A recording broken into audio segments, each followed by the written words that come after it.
Well, good afternoon then, everyone, as we are at the beginning of another week of trading on Monday, the 15th of April.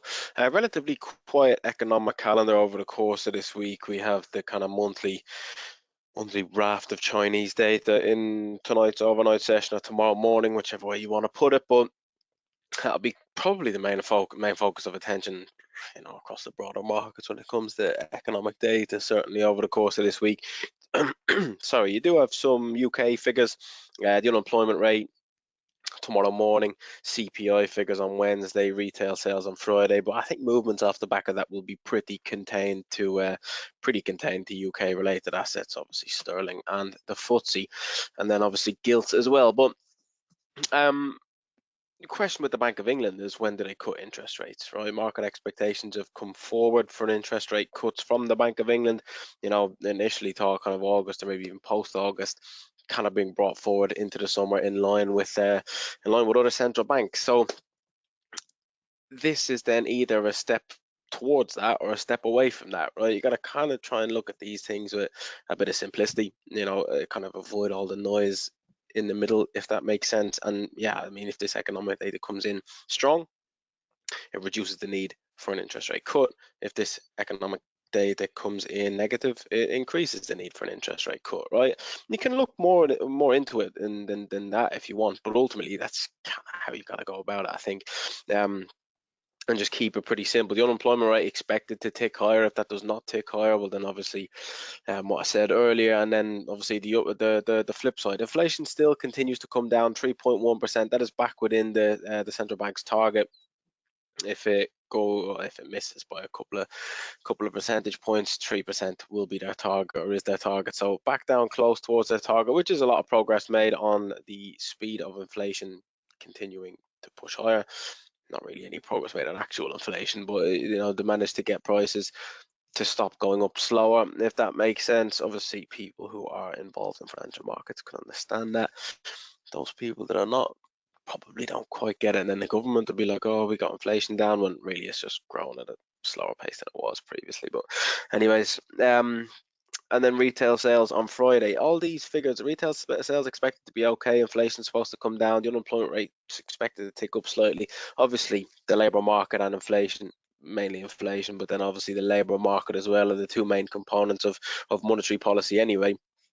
Then obviously inflation kind of takes a bit more center stage when it comes to the Bank of England at the minute. So I'm just kind of waffling at this point in time. We've got to wait and see how this economic data comes out. Obviously, we'll update further as we get to it a little bit later on in the week. But with the unemployment rate expected to rise, with CPI expected to fall, that is a situation where you sell sterling. So jump across to the charts. I mean, sales of sterling don't seem a bad idea, especially when you get those inflation prints out of the US last week. I think you got to be a buyer of dollars, got to continue being a buyer of dollars.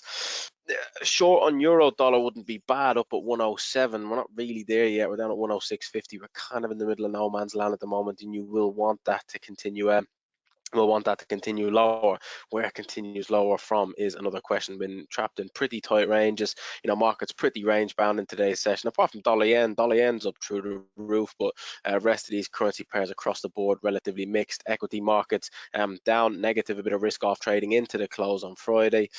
Kind of have had a bit of a slight bounce back over the weekend, and then yields, US yields wanting to push higher, which is absolutely no surprise. Gold lower, nearly $100, or yeah, nearly $100 in Monday session.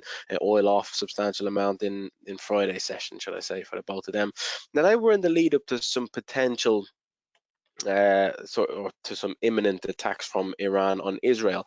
We did get them over the weekend, right? And naturally, you would expect that sort of conflict, or an increasing conflict, and a heavy attack from Iran on Israel. You'd expect Middle Eastern tensions to raise off the back of that. Obviously, Israel are backed by a number of Western countries. Iran are kind of backed by a number of Eastern countries. So there's a lot of talk across the weekend. People saying World War III starting. I mean, that's not really as severe as that, I don't think. But A lot of people would have expected some gaps on these markets. It has ended up transpiring that it could have been a lot worse. Iran stack on Israel. Israel defended it pretty well.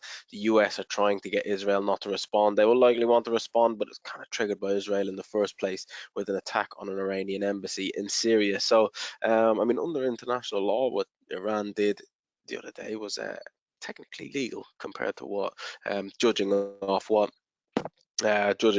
Israel did to them on the 1st of April. So, a lot of risk off trading into the weekend.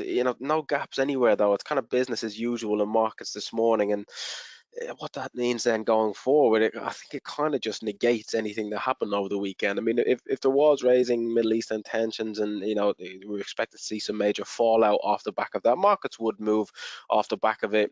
You would see your safe havens higher, your dollar Swiss, and mainly your Japanese yen. You then come to equity markets, you see gaps lower on the equity markets. We actually saw little gaps up on the equity markets. As you can see, the DAX and the Euro stocks, the way that they're ripping in today's session is it's an interesting one. Yields pushing higher. You would likely see bonds bid and then yields then down off the back of that. You'd likely see a spike higher in oil and a spike higher in gold at the open.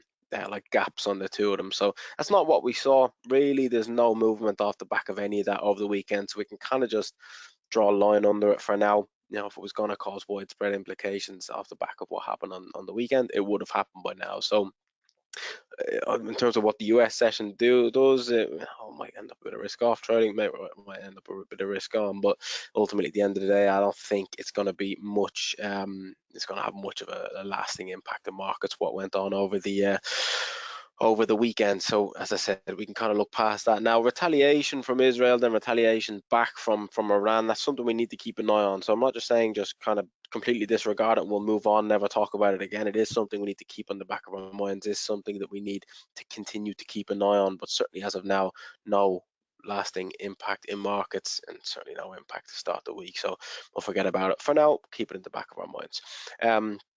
Then over the course of this week, economic data we kind of spoke about. Not really, markets not really working off economic data. I think the focus becomes to the US, what the US assets do, what does the US dollar do. I mean, equities. I mean, judging by the way equities have gone over the last 4 years, I mean, I was kind of joking with one of the guys over the weekend. Joking's a bad word, but messing around, we're saying, inflation rising again, interest rates where they are, potential for World War III to start, and then what does that mean for equities back at all-time highs, doesn't it? It's kind of the way that they've worked. Those who are just joking around a bit, but at the end of the day, I mean, it wouldn't surprise me if these start ripping off the back of this. I mean, the logical way of thinking about this is US dollars push higher, yields push higher, and then equities push lower off the back of it. Markets do not move logically a lot of the time. It doesn't really make that much sense as to why equities would push higher, but you just see the way they're kind of selling off these last few. I mean, last week or two, last couple of weeks, is any aggressive sell-off. You've had these aggressive sell-offs, kind of a bit of aggressive sell-off in through here, aggressive sell-off in through here, aggressive sell-off in through here, in through here. It just keeps getting bought aggressively every single time. It does not make for a good recipe for these things to continue lower at much sort of speed. So, I mean, buying equities is never a bad idea at the rest of the time. I don't know. I think buying these probably wouldn't be a bad idea down at these levels. Do I agree with it? No. Is my opinion for these to move higher? Absolutely not. In reality, these should be moving lower. Logically, these should be moving lower. But just spend time on financial markets. It's not really how things work a lot of the time. We kind of got rid of that event risk. Markets want no, or countries want no retaliation off the back of it. They do not want widespread conflict across the Middle East. That can be avoided. Ultimately economic data is still strong. Wouldn't surprise me if equities tried to push higher in today's session. So keep an eye on retail sales now in about 20 minutes. We'll get that before the US Open at 2:30. But does this make much sense? No. The trade that does make sense is US dollars higher. That should continue to make sense. Dollar yen up at 154. Just looking at it now. It's not got much room left between now and 155, so probably expect some intervention at some point over the course of this week from dollar yen, or from the Japanese, should I say. Should push dollar yen lower. I mean, imagine they probably wanted somewhere below 150. So, we'll cross that bridge when it comes to it a little bit later on in the week. But dollars higher, yields higher, probably a decent bet. equities higher, I mean, I wouldn't put it past them. Certainly not my favorite trade. Is it a trade you actually want to be in reality? No, but again, markets don't work based off of reality as much as you would think they would. So anyways, best of luck out there for the rest of the week. We'll have further updates as we get on through the week. So yeah, cross that bridge when it comes to it, and I'll chat to you then.